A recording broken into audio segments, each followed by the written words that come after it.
Bab ke-166, Dongeng Anak Kecil. Ayunda malam ini tidak bisa tidur. Masalah kedatangan Yusuf dan dia yang menelpon Helmi membuat dirinya terus kepikiran. Aku memang tidak berniat untuk menyukai Kak Yusuf, tapi dia sangat tampan dan sopan. Kalau aku tiba-tiba cinlok dengannya bagaimana? Aku tidak mau persahabatan aku dengan Caca jadi rusak karena masalah ini. Batin Ayunda. Dia pun segera membalikkan tubuhnya ke samping kiri. Terbayang lagi saat pertama kali video call-nya diterima langsung terpampang tubuh Helmi yang hanya memakai handuk sepinggang. Tubuh Kak Helmi bagus sekali, walau aku pernah melihat di drama Korea, tapi kalau dibanding melihat orang yang dikenal rasanya beda. Astagfirullah, kenapa pikiran aku kemana-mana gini?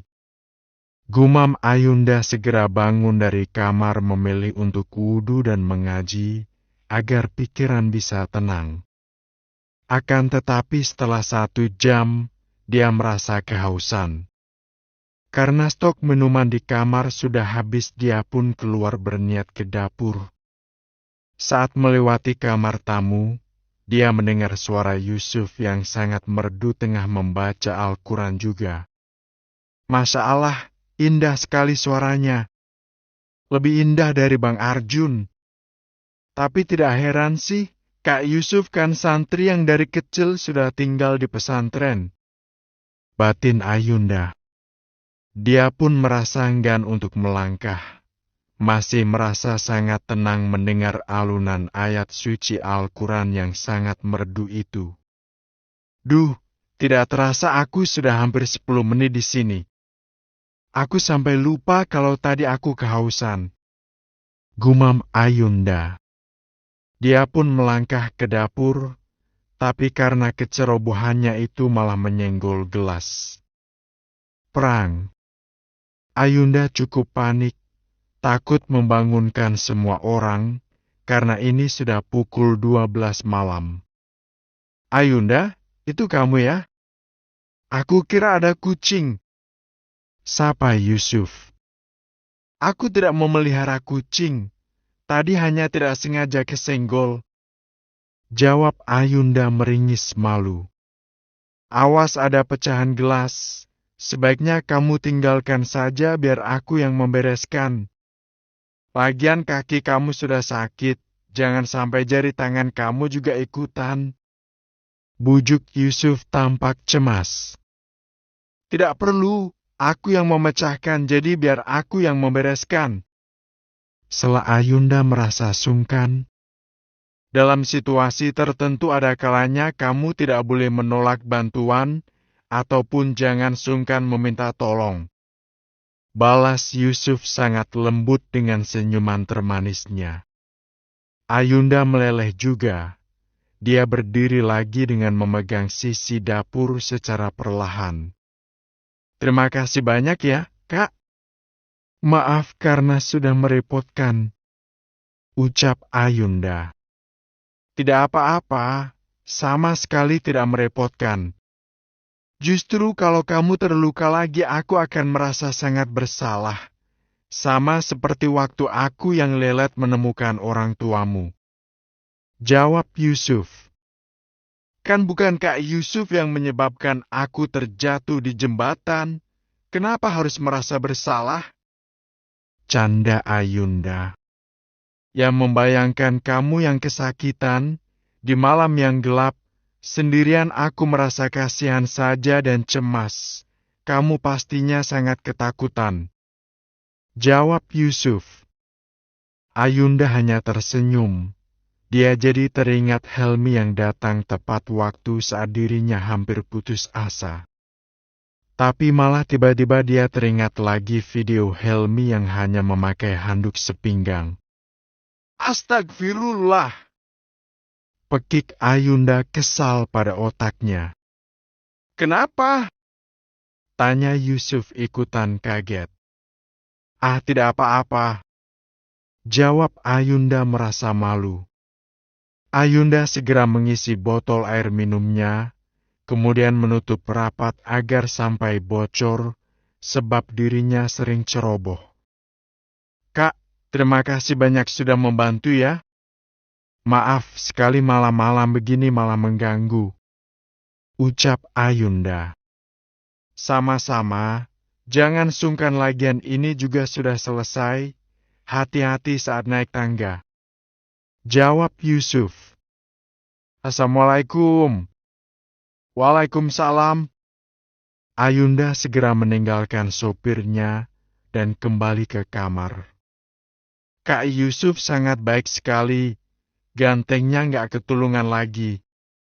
Bisa gawat kalau aku lama-lama dekat dengannya, Caca aja langsung naksir pada pandangan pertama, batin Ayunda. Sesampainya di kamar, Ayunda iseng membuka ponselnya. Dia melihat Helmi masih online. Hampir saja jarinya iseng mau menelponnya. Sebaiknya mulai sekarang aku jangan telepon atau video call Kak Helmi lagi.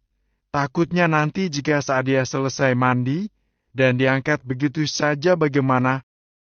Batin Ayunda. Tetapi saat dirinya ingin meletakkan ponsel itu, justru langsung berdering adanya panggilan dari Helmi. Ya ampun, Kak Helmi ini peka sekali, gumam Ayunda. Dia pun bingung mau mengangkat atau tidak. Ya, daripada nggak bisa tidur, sebaiknya aku ngobrol saja dengan Kak Helmi, gumam Ayunda. Assalamualaikum. Waalaikumsalam. Kenapa jam segini belum tidur? Belum bisa tidur. Kakak sendiri juga belum tidur. Aku sedang lembur, biar besok kerjaan tidak numpuk. Duh, ternyata kerja itu berat juga ya. Ya, begitulah. Bagaimana dengan luka kakimu? Apakah sudah membaik? Alhamdulillah, sudah mulai baikan. Hanya saja ada bekas lukanya, sepertinya akan susah hilang. Tidak apa-apa, ini bekas sedikit kok. Yang penting sembuh dan tidak sakit lagi. Mana bisa begitu, sebagai perempuan akan lebih merasa puas kalau tidak ada bekas luka di kulit. Kamu kan pakai pakaian panjang. Siapa juga yang akan tahu kalau ada bekas luka atau tidak? Ya besok suamikulah. Makanya, kamu jadi istri aku saja. Aku tidak akan keberatan kalau ada bekas luka. Kak Helmi mulai ngacok lagi deh. Ini sudah sangat malam. Sebaiknya tidur sana. Ya, tapi susah sekali. Bagaimana kalau aku ceritakan dongeng? Tapi sambil memejamkan mata ya. Nanti tahu-tahu sudah tidur sendiri. Apa Ani seperti anak kecil saja? Bagiku kamu memang masih anak kecil. Buruan pejamkan mata dan dengarkan baik-baik dongengnya. Ayunda melakukan apa yang diminta Helmi. Dia memejamkan mata.